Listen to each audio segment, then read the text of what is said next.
Formula ఈ race వ్యవహారంలో తప్పు చేయకుంటే నిజాయితీ నిరూపించుకోవాలని కేటీఆర్ కు సవాల్ విసిరారు మంత్రి పొన్నం ప్రభాకర్.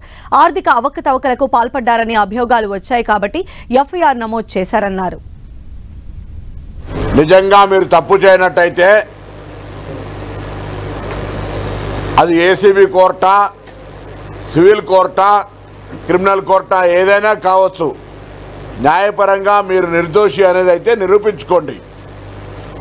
అంత ఆందోళన చెందుతూ ఎఫ్ఐఆర్ బుక్ అయిన తర్వాత శాసనసభలో చర్చ చేయమని అడుగుతా ఉన్నారు. ఇదే అంశం ఒకవేళ మీరు మొన్న బిజినెస్ అడ్వైజరీ కమిటీలో